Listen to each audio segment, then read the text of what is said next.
कोई doubt last class का? Sir एक बात से इक्विटी डिबेंचर्स में एक बार और दोबारा क्या चीज? इक्विटी और debentures in equity owners, equity जो है वो कैपिटल का पार्ट है, तो कैपिटल के टुकड़े करते हैं हम तो उसे शेयर कहते हैं, और उनको फिक्स रेट से कोई इंटरेस्ट या डिविडेंड नहीं मिलेगा, प्रॉफिट का हिस्सा मिलेगा, प्रॉफिट हुआ तो मिलेगा वरना नहीं मिलेगा। डिबेंचर कंप्लीट लोन की तरह है, फिक्स रेट ऑफ इंटरेस्ट मिलेगा, चाहे प्रॉफिट हो चाहे प्रॉफिट ना हो, ठीक। बाकी जब डिबेंचर चैप्टर स्टार्ट करेंगे टर्म 2 में तो भी सारी स्टोरी फिर रिपीट करेंगे कि डिबेंचर क्या होता है। क्वेश्चन में इक्विटी लिखा हुआ तो उसमें इक्विटी शेयर कैपिटल। हाँ, क्वेश्चन में जहाँ पर क्वेश्चन में इक्विटी मेंशन है तो जहाँ जहाँ आपने शेयर वर्ड लिखा है, चाहे शेयर एप्लीकेशन अकाउंट हो, चाहे शेयर कैपिटल अकाउंट हो, चाहे शेयर अलॉटमेंट अकाउंट हो, चाहे शेयर फर्स्ट कॉल अकाउंट हो, चाहे शेयर सेकंड कॉल अकाउंट हो, हर जगह आगे प्रीफिक्स कर देंगे आप इक्विटी या प्रेफरेंस दे रखा है तो प्रेफरेंस। सही। चलिए बेसिक हो गया जी हमारा। क्वेश्चंस पर आ रहे हैं पेज 1 2 3, तो बढ़िया नंबर है।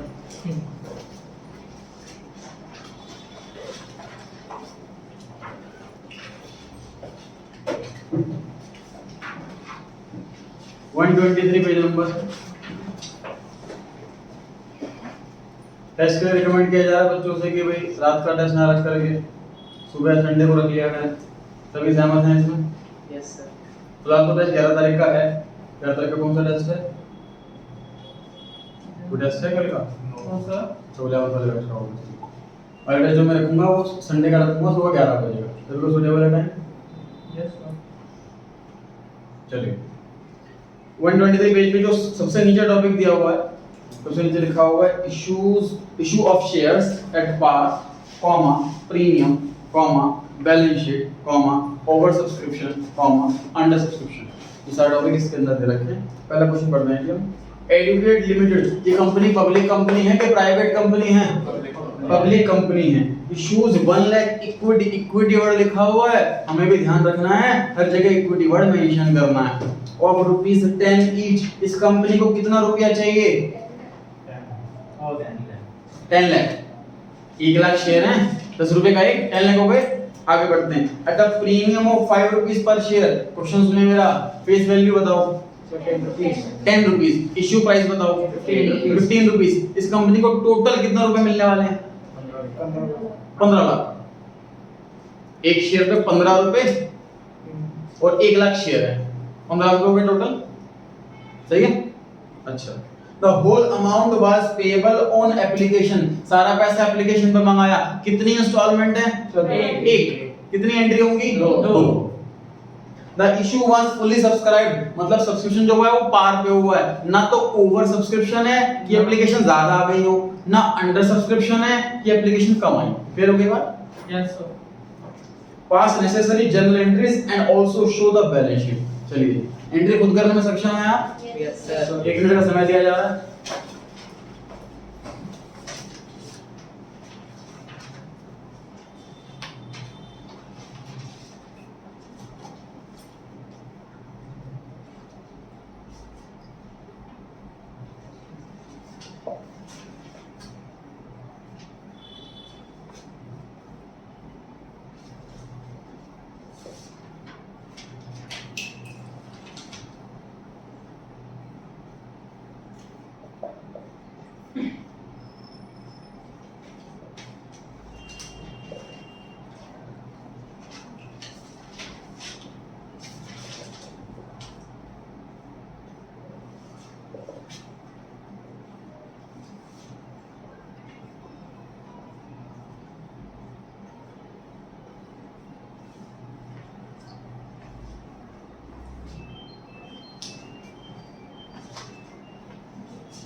छुट्टी गायब है आपके आंसर में।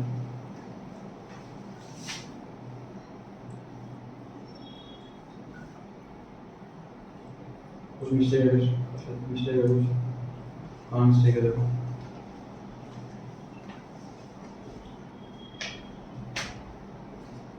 मिस्टेक है भाई।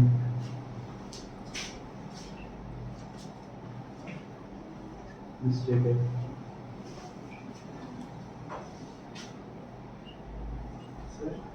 इक्विटी होल्ड लिखेंगे।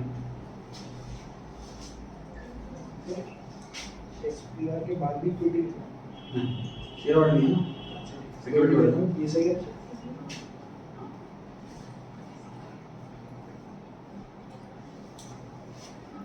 मैंने बोर्ड पे कर रखा है, कुछ मैं मिस्टेक कर रखी। क्या मिस्टेक कर रखी है बताओ? SPR नहीं आएगा एप्लीकेशन पे। फर्स्ट एंट्री में एसपीआर नहीं आएगा, ये मिस्टेक कर रखी है। एसपीआर जो आएगा वो शेयर कैपिटल के साथ आएगा। देखिए अमाउंट लिखने का दूसरा तरीका है कि इक्विटी वाली लिखा हुआ है, जहां जहां शेयर है वहां इक्विटी। यहां पर इक्विटी आएगा कि नहीं आएगा? नो यहाँ सर। पर तो शेयर ही नहीं है, इक्विटी नहीं आएगा। एग्जाम में फुल फॉर्म लिखनी ध्यान रखना, securities premium reserve, short form नहीं लिखनी। 1 लाख शेयर्स हैं सर, सभी में 1 लाख से मल्टीप्लाई। पहला तरीका तो इतना आसान अमाउंट निकालने का।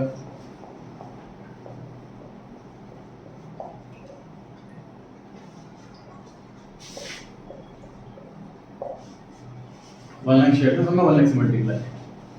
एप्लीकेशन पे टोटल जितना रुपया मंगाया, 15 रुपये मंगाए टोटल, क्योंकि एक इंस्टॉलमेंट है 10 रुपए का शेयर 5 रुपये, टोटल 15 रुपये इकट्ठे मंगा लिए 15 रुपये। एप्लीकेशन जितने से क्रेडिट उतने से डेबिट, 10 रुपये शेयर के और 5 रुपये। ये कैलकुलेशन दिखाना ब्रैकेट में पहले बताया था, ऑप्शनल है। आप अगर समझ पा रहे हैं बहुत ही आसानी से आप डायरेक्ट ऑटो कॉलम में अमाउंट लिखना चाहो लिख सकते हो। कुछ स्टूडेंट गलती क्या करते थे जल्दबाजी में, ये लिख देते हैं ऑटो कॉलम में नहीं लिख के आते, वहां मार्क्स कटेंगे। ये जो कैलकुलेशन है ये ऑप्शनल है, जो ऑटो कॉलम में फाइनल अमाउंट आना है वो मेन आंसर है, वो कंपलसरी है। सही। चर्चा करेंगे जी बैलेंस शीट पर। कंपनी की बैलेंस शीट पहली बार देख रहे हैं जी, बड़ा अच्छे से ध्यान से देखिए।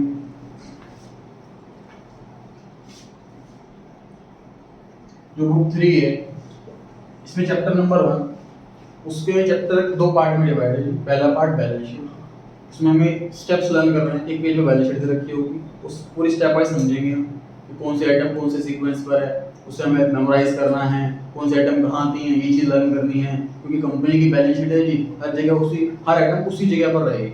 अभी तक क्या करा था हमने 11th क्लास में प्रोप्राइटरशिप की बनाई थी बैलेंस शीट, और अभी तक बुक 1 में 12th क्लास में हमने बनाई थी पार्टनरशिप की बैलेंस शीट। इसके यूजर्स होते नहीं हैं ज़्यादा, इसके इन्वेस्टर्स नहीं ज़्यादा होते, इसलिए इसके ज़्यादा अकाउंट्स लोग नहीं देखते, इसलिए बैलेंस शीट में हमारी छूट होती है। मतलब फॉर्मेट है लेकिन आउटर फॉर्मेट है, इनर फॉर्मेट नहीं है।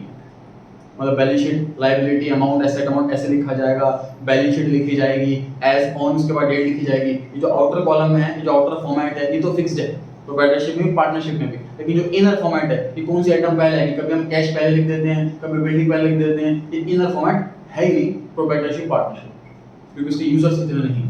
कंपनी के साथ यूजर्स बहुत सारे हैं, इसलिए हर चीज उसी जगह पर होनी चाहिए, हर चीज उसी जगह पर होनी चाहिए। जैसे एग्जांपल दिया था मैंने, फॉर एग्जांपल 17th नंबर पर बिल्डिंग है अगर, तो बिल्डिंग 17th नंबर पर ही रहेगी, या किसी भी कंपनी की बैलेंस शीट, या प्राइवेट से पकड़ो, तो हमें सीक्वेंस याद रखना है। क्योंकि चैप्टर शेयर कैपिटल वाला है, तो इस चैप्टर के अंदर हमें कंप्लीट बैलेंस शीट नहीं है कोर्स के अंदर, सिर्फ एक्सट्रैक्ट है, मतलब रिगार्डिंग शेयर्स, और पैसा बैंक बैलेंस है तो रिगार्डिंग बैंक, इससे रिलेटेड ही आइटम मिलेगी हमें इस चैप्टर के अंदर।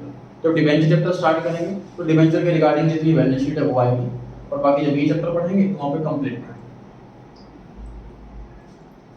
11th क्लास में ऐसा क्वेश्चन किया हुआ है सर हमने फाइनल अकाउंट में, एक ट्रायल बैलेंस दिया होता है, उससे हम ट्रेडिंग अकाउंट बनाते हैं, पीएनएल अकाउंट बनाते हैं, बैलेंस शीट बनाते हैं। 12th के कोर्स में जो ट्रेडिंग पीएनएल बैलेंस शीट है कंपनी वाला, उसका सिर्फ फॉर्मेट है, क्वेश्चंस नहीं है। ग्रेजुएशन सेकंड ईयर में सब्जेक्ट आएगा कॉर्पोरेट अकाउंटिंग, उसमें क्वेश्चन बिल्कुल आपको 11th क्लास जैसा मिलेगा। ट्रायल बैलेंस दे रखा होगा और 5-6 एडजस्टमेंट्स दे रखी होगी, और आंसर 12th वाला कि हमें कंपनी वाली पीएनएल बनाना है, कंपनी वाली बैलेंस शीट बनानी है फुल फ्लैश। 12th क्लास के कोर्स में नहीं बनाने को नहीं, complete balance sheet complete PNL बनाने के लिए नहीं, सिर्फ फॉर्मेट कि मैं हमें आइटम्स याद करने हैं। क्वेश्चन एग्जाम में ऐसा आता है कि ये वाले आइटम की बताओ किस हेडिंग के अंदर आता है, कहाँ आता है, क्वेश्चन भी ऐसे याद है 12th वाले कोर्स में। सही है, स्टार्ट करें। Yes sir. इस एंट्रीज को पढ़ने के बाद बताओ कि बैलेंस शीट में कौन कौन सी आइटम आएगी, पहले चीज समझो। इक्विटी शेयर कैपिटल आएगा सर, कितना अमाउंट आएगा? 10 लाख, एक आइटम तो ये होगी। तो बैंक आएगा, रिजर्व आएगा, रिजर्व एसपीआर मतलब है ना, ये एप्लीकेशन नहीं है क्योंकि डेबिट क्रेडिट का खत्म हो गया, बैलेंस शीट में सिर्फ बैलेंस ही आता है जिसका वैल्यू बचा, तो 3 आइटम आती है बैलेंस शीट के अंदर, इस माइंड में फिट हो गए।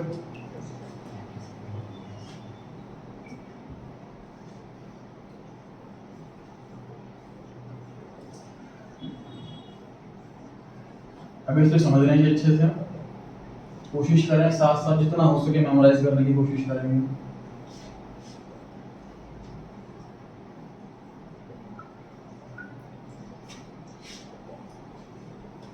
वर्टिकल फॉर्मेट में बनाई जाती है कंपनी की बैलेंस शीट, टी फॉर्मेट नहीं होता, वर्टिकल फॉर्मेट होता। मतलब प्रोप्राइटरशिप पार्टनरशिप में लायबिलिटी इधर, एसेट इधर, कंपनी में लायबिलिटी इधर, एसेट इधर, टोटल लायबिलिटी का टोटल एसेट ऐसे, कंपनी की बैलेंस शीट ऐसे, लायबिलिटी साइड स्टार्ट करेंगे, फिर लायबिलिटी लिखेंगे, टोटल करेंगे, फिर एसेट स्टार्ट टोटल करेंगे, टोटल मैच करना चाहिए इस तरीके से। ये कंपनी का फॉर्मेट होगा, वर्टिकल फॉर्मेट कहते हैं।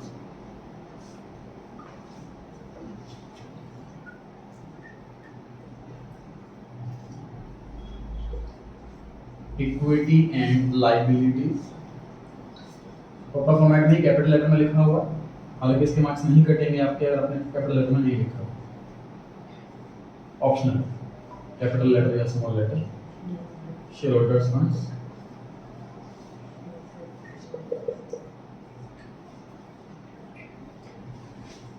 ये रोमन में वन लिखा हुआ है, कैपिटल रोमन में, स्मॉल रोमन ऐसा होता है, कैपिटल रोमन ऐसा होता है। कैपिटल रोमन में लिखा हुआ है ये वन। टोटल 4 मेजर हेडिंग रहती हैं लायबिलिटी साइड में, जिसमें कि इस चैप्टर में सिर्फ पहली हेडिंग से काम पड़ेगा हमारा, क्योंकि सिर्फ शेयर्स हैं। पहली हेडिंग है इक्विटी एंड लायबिलिटीज, इस नाम से। उसके अंदर आगे जी हम share holders funds, share holders funds के अंदर शेयर कैपिटल, मैंने न्यूमेरिकल में वन लिखा हुआ है, ब्रैकेट लगाओ ना लगाओ, उसके नीचे ए लिखा हुआ, तो ये इसके अंदर है, फिर ये इसके अंदर है, सही है। शेयर कैपिटल के आगे हमें लिखना अमाउंट, नोट नंबर, तो नोट नंबर क्या चीज है सर? बैलेंस शीट में, क्योंकि जैसे कंपनी की बैलेंस शीट में बोल रहे हैं, रिलायंस की बैलेंस शीट है सर, उसके अंदर एसेट्स ही हजारों लाखों, लायबिलिटी लाखों में, हजारों में, तो एक बैलेंस शीट कितने पेज होगी हो जाएगी सोचो। उसमें सिस्टम क्या बनाया हुआ है हमने हेडिंग्स बनाई हुई हैं और उनकी डिटेल रखी हुई है अलग से। जैसे कि for example sir building machine करके बहुत सारी एसेट्स हैं, तो हमने हेडिंग क्या बना ली कि टेंजिबल एसेट्स 50 करोड़, और उसके अलग पेज होगा टेंजिबल एसेट्स, उसमें डिटेल लिखी हुई है। तो एक मतलब बैलेंस शीट एक पेज में आ जाए, बस समझ ले पर्पस क्या हमारा कि बैलेंस शीट एक पेज में आ जाए, तो सारी हेडिंग से तो बैलेंस शीट एक पेज में कंप्लीट कर देंगे। जिसको डिटेल जाननी है वो वही वाला नोट नंबर ओपन कर लेगा। अब मैं बात करूँ अगर प्रैक्टिकल लाइफ में ऑनलाइन की, तो बैलेंस शीट सिर्फ ऑनलाइन आएगी। टेंजिबल एसेट्स मान लो 50 करोड़ रुपए दिख रही है, इन्वेस्टर टेंजिबल एसेट्स पे क्लिक करेगा तो ओपन हो जाएगा टेंजिबल एसेट्स। फोन में ले लो बात कि सर फोन में मान लीजिए मेरी गैलरी के अंदर मान लीजिए 2000 फोटोज हैं, अब गैलरी खुलती 2000 फोटो दिख जाए सामने, तो फिर कुछ भी ढूंढना या बड़ा मुश्किल हो जाएगा। तो उसमें क्या करेंगे, उसमें एल्बम का कॉन्सेप्ट बनाया हुआ है कि स्क्रीनशॉट वाला फोल्डर अलग हो गया, कैमरा वाला फोल्डर अलग हो गया, इंस्टाग्राम वाला अलग हो गया, फेसबुक वाला अलग हो गया, ताकि हम अपनी कैटेगरी बन के फिर उस कैटेगरी पे क्लिक करेंगे वही वाली चीज़ ओपन हो जाएगी। सेम कॉन्सेप्ट यहाँ बनाया हुआ है कि एक पेज में पूरी बैलेंस शीट आ जाए और उसके आगे नोट नंबर लिखा होता है कि हम उस पेज पर चले जाएंगे या उस नोट नंबर में चले जाएंगे। समझ लो वैसे वर्किंग नोट होता है पहले, ऐसे नोट नंबर रखा है, इसका नोट नंबर 1 हो गया, शेयर कैपिटल के आगे नोट नंबर 1। अब बैलेंस शीट कंप्लीट होने के बाद हम बनाएंगे नोट्स टू अकाउंट्स, उसमें फर्स्ट नंबर में एक्सप्लेन करेंगे कि ये वाला अमाउंट कैसे कैसे आया। समझ आ रही बात? ऐसे सीक्वेंस चलता रहेगा एक्सेल। तो इसमें सर नंबर रोमन में लिखा जाएगा, वैसे नॉर्मल मतलब फॉर्मेट में रोमन में है, और हालांकि इस चीज में ना आपके मार्क्स कटते नहीं है, 12th लेवल इसमें मार्क्स कभी कटे नहीं है, किसी के ना कभी कटने, फिर भी और प्रोफेशनलिज्म जितना ज़्यादा हो सके मैं उतना आपको बताने की कोशिश कर रहा हूँ कि ये एग्जैक्ट फॉर्मेट है। Okay sir. बस अभी एसेट साइड आ गई। एसेट साइड में करंट एसेट्स, करंट एसेट्स के अंदर एक सब हेडिंग है कि कैश एंड कैश इक्विवेलेंट।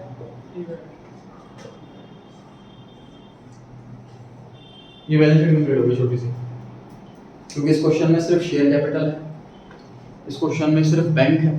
तो तीसरी item reserve, D item reserves and surplus, उसके बाद टोटल होगा सेकंड नंबर, ये हो गया थर्ड नंबर। इस क्वेश्चन के अंदर 3 आइटम है जो बैलेंस शीट के अंदर आएंगे। इससे वो 3 ही आइटम बनाए होंगे, अदरवाइज काफी सारे आइटम होंगे। शेयर कैपिटल, अच्छा ये एग्जाम्पल सब शेयर कैपिटल के अंदर नहीं है, समझ पा रहे हो इस चीज को? शेयर होल्डर के फंड के अंदर ही दो चीजें हैं साथ साथ, ये शेयर कैपिटल एग्जाम्पल, इसलिए ए और बी लिखा हुआ है, सही है? एसेट्स के अंदर करंट एसेट्स है, करंट एसेट्स के अंदर कैश एंड कैश इक्विवेलेंट है। सर कैश तो समझ में आ रहा है जी, कैश जो है हमारे पास रियल कैश, ऑफिस में कैश रखा हुआ, कैश इक्विवेलेंट तो कैश के जैसा है, बैंक बैलेंस कैश के जैसे है।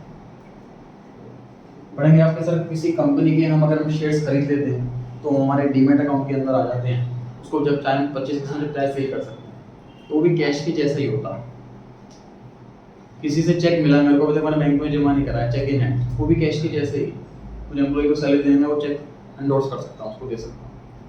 तो जो चीज़ें कैश की जैसी है वो सब इसके अंदर आती है, इस हेडिंग के अंदर आती है, कैश एंड कैश इक्विवेलेंट। इस क्वेश्चन के अंदर हमारा बैंक बैलेंस है, बैंक एसेट है, तो बैंक एसेट कहाँ पर आएगी? कैश एंड कैश इक्विवेलेंट के अंदर आएगी, क्योंकि बैंक भी कैश के जैसे लिमिट निकाल सकते हैं, सही है? Yes sir. बाकी चर्चा करेंगे इसके अंदर कौन सी आइटम आती है, कौन सी आइटम नहीं आती, वो 3 चैप्टर होगा। शेयर कैपिटल के नीचे रिजर्व भी आएगा, मतलब हाँ ये बिल्कुल सीक्वेंस ऐसा है, हाँ ठीक है नी, हम नोट कर सकते हो बैलेंस शीट को।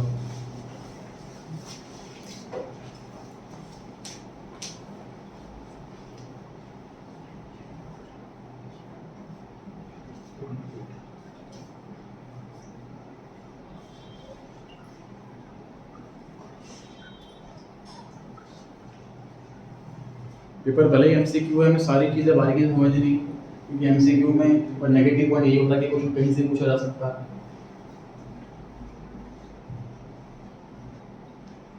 क्वेश्चन बैलेंस शीट से भी आ सकता है। Name the sub heading return after share capital, answer करें द मेथड प्लस। क्वेश्चन आ जाएगा एसपीआर कौन सी हेडिंग के अंदर लिखा जाता है, तो रिजर्व एंड सरप्लस आंसर होगा। वैसे क्वेश्चन कैसे भी आ सकता है, एमसीक्यू पेपर वाला क्वेश्चन कहीं से भी आ सकता है, हम कोई भी चीज स्किप नहीं कर सकते।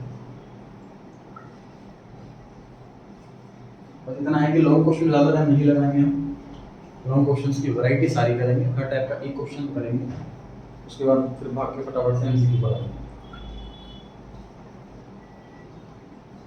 टोटल 3 कॉलम बनाए जी हमने, पहला कॉलम पर्टिकुलर्स, दूसरा कॉलम नोट नंबर, तीसरा column last column amount.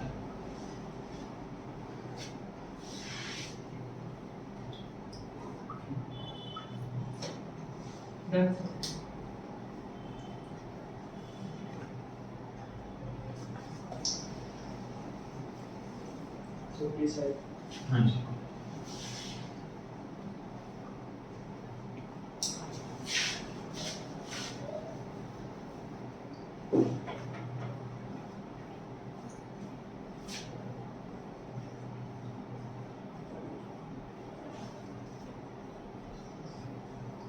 notes to accounts।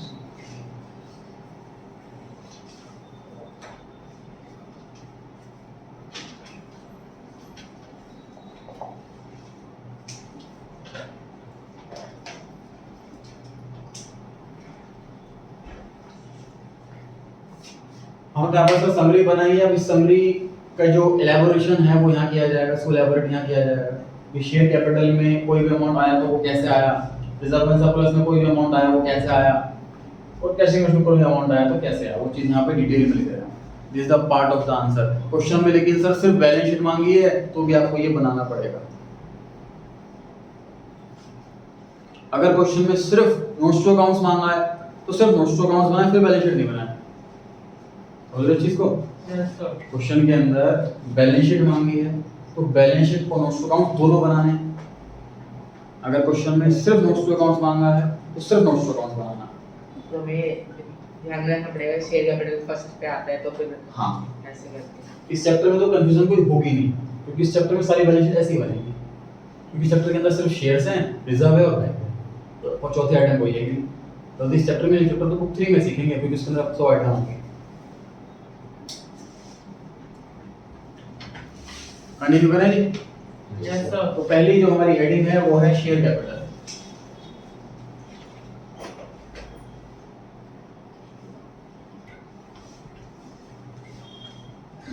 चलिए काम करके नोट ही लोग दें, समझते हैं। पहले सेकंड हेडिंग पर आते हैं। ये हेडिंग बनाई है मैंने reserves and surplus second heading में। अब इस पूरे क्वेश्चन में जितने भी टाइप के रिजर्व आए हैं, फॉर एग्जांपल कोई और भी रिजर्व आया हो, कोई कैपिटल रिजर्व है, कोई जनरल रिजर्व है, कोई भी रिजर्व है, सारे रिजर्व यहाँ लिखे जाएंगे, टोटल किया जाएगा, टोटल वाला अमाउंट यहाँ आएगा। Yes, sir. ऐसा ही होना है इस क्वेश्चन में, लेकिन एक ही रिजर्व है, 5 है। डबल अंडरलाइन ये शो करता है, इसका टोटल आगे कंटिन्यू नहीं होना।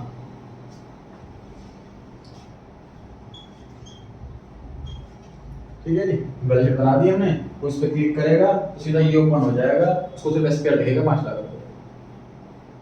सही। Yes sir. थर्ड हमारी हेडिंग है cash and cash equivalent.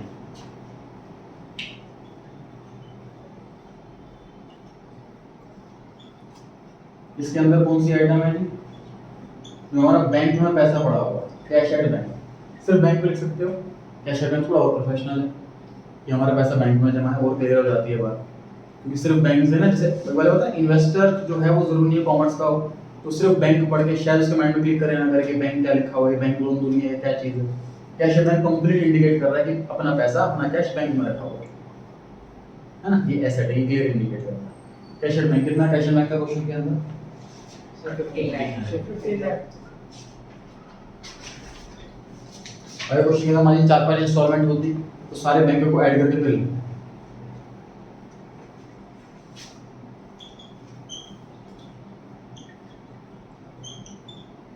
Sir एक बार इंस्टॉलमेंट वाली भी बता दो।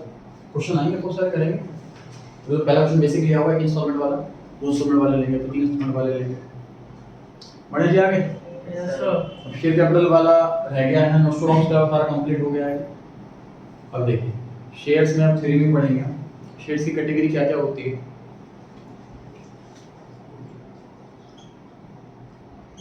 ऑथराइज्ड कैपिटल,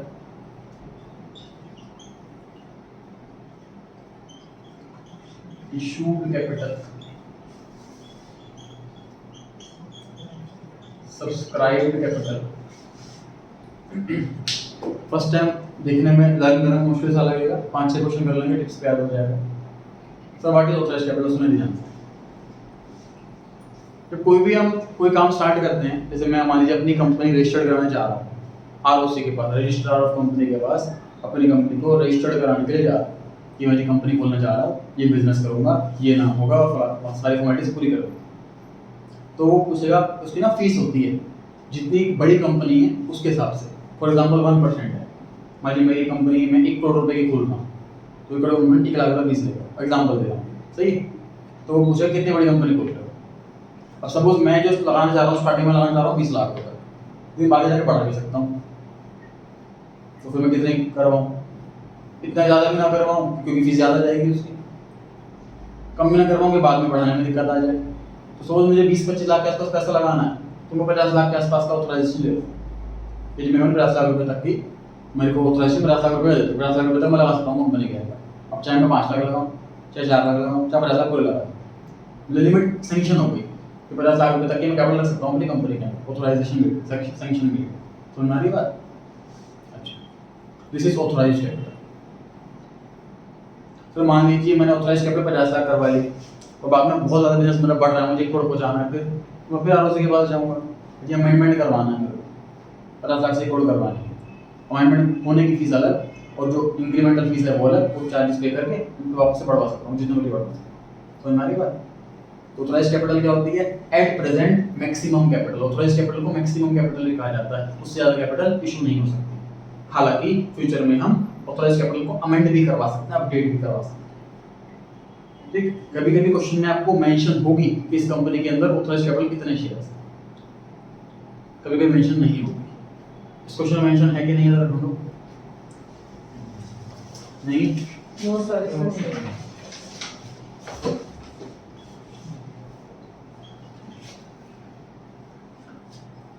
तो उस क्वेश्चन में मेंशन होती है 2 लाख फॉर एग्जांपल, तो ऐसे लिखते हैं 2 lakh equity shares of ₹10 each, outer column में 20 लाख, ऐसे फॉर एग्जांपल 2 लाख होती है। नहीं है तो हमने ब्लैंक छोड़ दिया।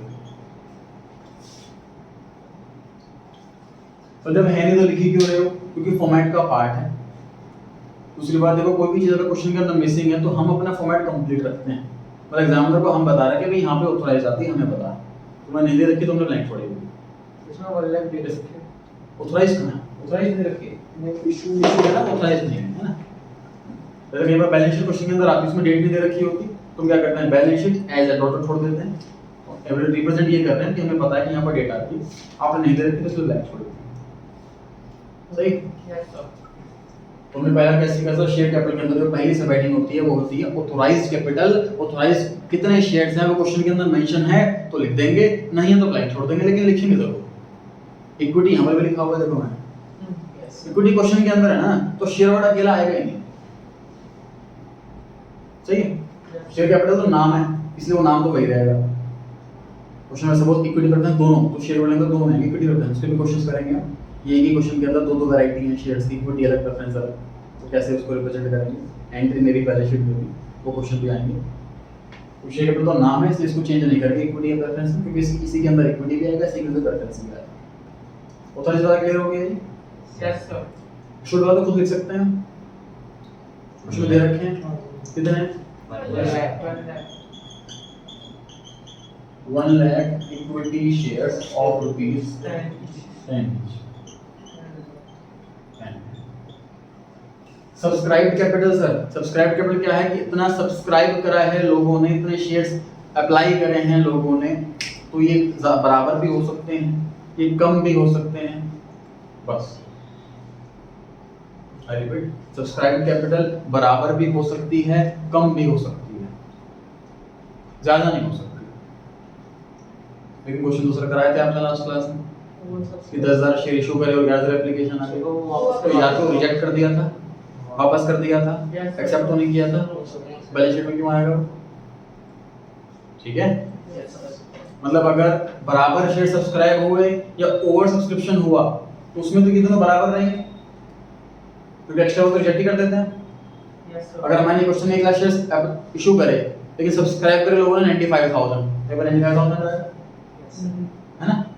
इस क्वेश्चन में कितना लिखूं यहाँ पर? 1 लाख। यानी कि सर फुल्ली सब्सक्राइब हुआ है। हाँ।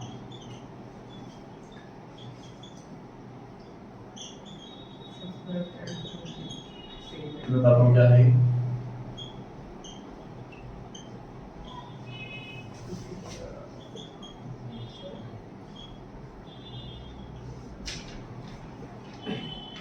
बैलेंस शीट के अंदर तो सब्सक्राइब वाला अमाउंट जाता है।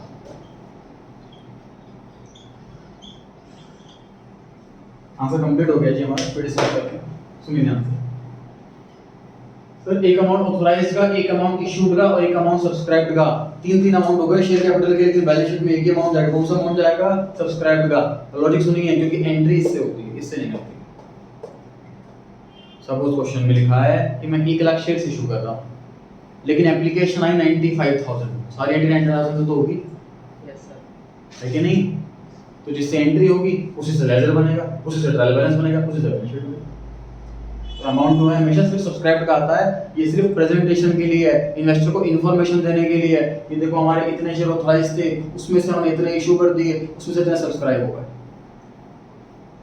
इन्वेस्टर आइडिया लगा सकते हैं कि अच्छा भी और इतने शेयर इशू हो सकते हैं, या इतने कम सब्सक्राइब हो रहे हैं, इतने बराबर सब्सक्राइब हो रहे हैं, इसका आइडिया लगा सकते हैं इन्वेस्टर। सिर्फ ये दोनों इन्फॉर्मेशन देने के लिए, ठीक। ऐसा हमने क्वेश्चन किया है सर 4 इंस्टॉलमेंट वाला कि 10 रुपए का शेयर है और उसको हमने 4 इंस्टॉलमेंट मान लिया, सपोज 2, 3, 4 और 1, ठीक है। अब फॉर एग्जांपल एक कंपनी में अभी तक ये 2 इंस्टॉलमेंट मंगाई है, इसको अभी तक मंगाया ही नहीं और बैलेंस शीट मांगी हुई है, तो बैलेंस शीट में 5 रुपए आएंगे जितने रुपए आ चुके हैं, है ना। सब्सक्राइब्ड कैपिटल के अंदर 2 हेडिंग है, subscribed and fully paid up, ये उन शेयर्स के लिए इसमें पूरा पैसा आ गया, 10 रुपए मंगाए 10 रुपए आ गए। अगली heading subscribed but not fully paid up, तो क्वेश्चंस करेंगे इस तरह पूरे पैसे नहीं आए तो उस वाली हेडिंग के अंदर है। बेसिकली हम इन्वेस्टर को ये भी बता रहे हैं कि भैया इधर वो वाले लोग उन्होंने सारे पैसे दे दिए, नीचे वो वाले उसके पैसे भी बाकी हैं मिलने, नीचे वो वाले लोग, ठीक है जी। तो बस फर्स्ट टाइम में थोड़ी सी दिक्कत आएगी इसको याद करने में, सीक्वेंस में मैं समझता हूं, वैसे इस लाइन के अलावा बाकी सबको तो याद हो गया होगा, Yes. Is getting subscribe capital के अंदर subscribe and fully paid up. Subscribe हो गया, फुल्ली पैसा भी आ गया, 10 का 10 पूरा आ गया, तो फुल्ली पेड अप के अंदर आता है। कम आया हुआ होता तो अलग हेडिंग होती subscribe but not fully paid. उसके भी क्वेश्चंस करें तो से बेसिक क्वेश्चन लिया अपन, ठीक है जी। Yes. डाउट तो पूछ लीजिए, अदरवाइज नोट कर लीजिए।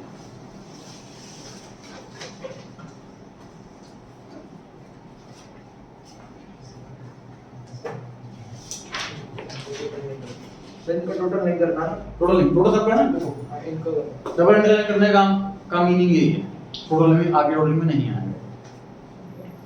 सर हमने इससे ऑथराइज्ड कैपिटल 3 है जैसे ये, तो एबीसी डालना मतलब नहीं। ऐसे ही। हाँ अच्छा, थोड़ा और बेटर प्रेजेंटेशन के लिए क्या करेंगे आप, यहाँ वाले यहाँ पे एक लाइन छोड़ देंगे, एक यहाँ पर, एक यहाँ पर, एक यहाँ पर,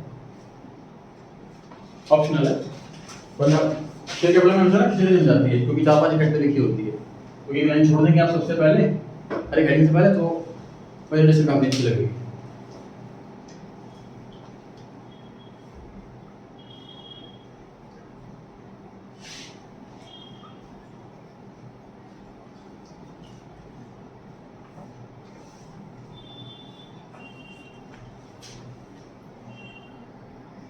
सर नमस्कार अकाउंट के लिए एक पेज तो चाहिए होगा कम। हाँ, क्वेश्चन नंबर 2 नेक्स्ट पेज पर आप लोग क्वेश्चंस का आंसर देंगे मेरे। The X company limited invited applications for 10,000 shares of rupees 10। Company को कितने रुपए चाहिए? 1 लाख रुपए चाहिए। The amount is payable 3 रुपए एप्लीकेशन पे, 4 रुपए अलॉटमेंट पे, 3 रुपए फर्स्ट एंड फाइनल कॉल पे। कितनी इंस्टॉलमेंट है? 3। कितनी एंट्री होंगी? 6। The issue was fully subscribed, मतलब ना ओवर सब्सक्रिप्शन है ना अंडर सब्सक्रिप्शन है। आगे call money is not yet called, call money अभी तक मंगाई ही नहीं है। अब क्वेश्चन सुनना, टोटल कितनी इंस्टॉलमेंट मंगाई है? 2। टोटल कितनी एंट्री होंगी? 4। अब कॉल की एंट्री होगी ही नहीं, समझ पा रहे हो बात? Yes. तो जब पैसा मंगाया ही नहीं, पैसा आया नहीं, तो एंट्री किस बात की होगी? कॉल से टोटल पहले एंट्री 4 ही होनी है मतलब इस क्वेश्चन में। तो कॉल से पहले एंट्री करने को आ गए और थर्ड कॉल से पहले एंट्री करने को आ गए, थर्ड कॉल से पहले, मतलब फर्स्ट एंड फाइनल कॉल से पहले एंट्री करने को आ गए। हाँ मतलब पहले की एंट्री करनी है, एप्लीकेशन की एंट्री करनी है दोनों, कॉल की एंट्री करनी है दोनों, कॉल की एंट्री नहीं करनी दोनों। सही है। आगे give general entries for the transaction, show the balance sheet. फटाफट से एंट्री कीजिए। क्वेश्चन में इक्विटी वर्ड मेंशन नहीं है, हम भी मेंशन नहीं करेंगे। सर मैंने तो मेंशन किया, किसी ने मेंशन कर दिया तो मार्क्स कर सकते हैं? नहीं, प्रिजम्पशन इक्विटी की होती है, अगर आप कुछ भी नहीं लिखा हुआ तो आप इक्विटी लिखा है तो मार्क्स नहीं कटेंगे। Okay sir.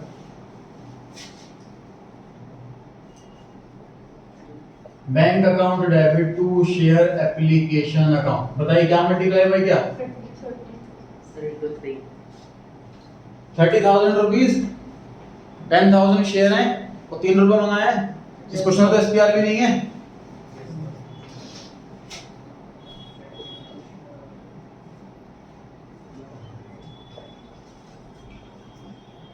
Second entry, share application account debit to share capital account, same amount आएगा। Yes sir.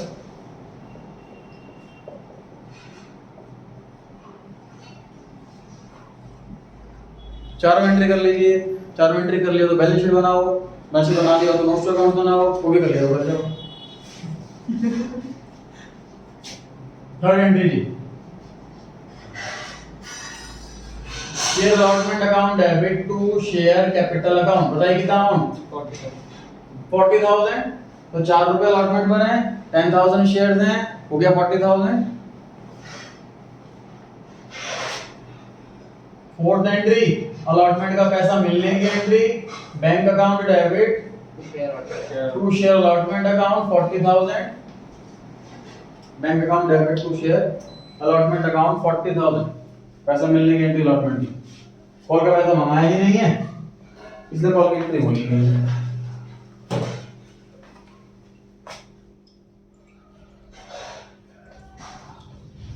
मुझे फटाफट से बता दो बैलेंस शीट में कहां-कहां चेंज करो। सर रिजर्व क्या है? तो रिजर्व है इस क्वेश्चन के अंदर, क्यों लिखा हुआ काटो उसको। और सर अलॉटमेंट। सर वो इक्विटी अलॉटमेंट क्या? इक्विटी का अमाउंट। इक्विटी तो लिखे नहीं मैंने यहाँ पे। अच्छा बताओ बेटा क्या चेंज आएगा? सर शेयर अलॉटेड का कौन नहीं देगा? शेयर अलॉटेड डेबिट हुआ, शेयर अलॉटेड क्रेडिट हो गया, खत्म हो गया। Okay sir. वापस करना है। क्या चेंज है बताओ? एक और चेंज है, नोट नंबर, ये साइड तो भी तो आ जाएगा। नोट नंबर यहाँ से 2 हट जाएगा Yes, और sir. यहाँ 2 लग जाएगा, यस सर, यस सर। है ना? चलिए नोट्स तो समझ में आया। ऑथराइज क्वेश्चन के अंदर मेंशन नहीं है, ऑथराइज ऐसे ही रहेगा। इशूड में बताओ फटाफट क्या करूं? 10,000 एक जीरो कम कर दूं इधर, यस एक जीरो कम कर दूं इधर। Yes sir. यस सब्सक्राइब करने बताओ। सर 3 सर 30 10,000 शेयर्स हैं तो, और 3 आएगा So 7. और 7 आएगा, और ये सर 7 है और 7 ही आएगा। Not paid वाला है। हाँ बिल्कुल सही। एंड फुल्ली पेड पीछे कौन सी कैटेगरी बन जाएगी? बताया था ना अभी, subscribe and not fully Subscribe paid but not fully subscribe but not fully paid. But not fully paid. तो कोई कैसे यहाँ से देखने वाली 10,000 देखो, अगर सिर्फ 7 रुपीज लिख दूंगा तो हो सकता है कोई इन्वेस्टर समझ जाए कि 7 रुपए का ही शेयर है। 10,000 shares of ₹10 each, comma ₹7 called up। Complete information investor को कि 10,000 शेयर हैं, 10 रुपए का एक है, 7 रुपए महंगा है। कंप्लीट इन्फॉर्मेशन दे रहे इन्वेस्टर को, कोई मिसलीड नहीं होगा। अमाउंट कितना आएगा ये? 70,000 तो बैलेंस शीट में शेयर कैपिटल आएगी 70,000। अब एंट्री से चेक कर लो फटाफट शेयर कैपिटल। तो शेयर कैपिटल आपने यहाँ लिखा है 30,000 और यहाँ लिखा है 40,000, टोटल हो गया 70,000। टोटल चेक कर सकते हो आपके सेम है कि नहीं। कंफ्यूजन लग रही है कहीं तो पूछ लो। लेवल इंक्रीज ही होगा, डिक्रीज नहीं होगा क्वेश्चन का। जितना बेसिक हो सके उतना बेसिक से करा रहा हूँ। पहले फुल फ्लेज वाला लिया, अब मैंने पार्टली वाला ले लिया, 3 इंस्टॉलमेंट वाला। सेकंड वाली हेडिंग काट दो इसमें से। Yes sir. इस थर्ड को सेकंड बना दूं। Yes sir. कैसे टाइम कितना अमाउंट लिखूं, कैसे पता लगेगा? सर 7 सर सर कैसे आ जाए 70,000 बैंक 30,000 रुपीस इधर, 40,000 40,000 इधर। टोटल 70,000। टोटल भी 70, इधर भी 70, टोटल भी 70। खत्म हो गया।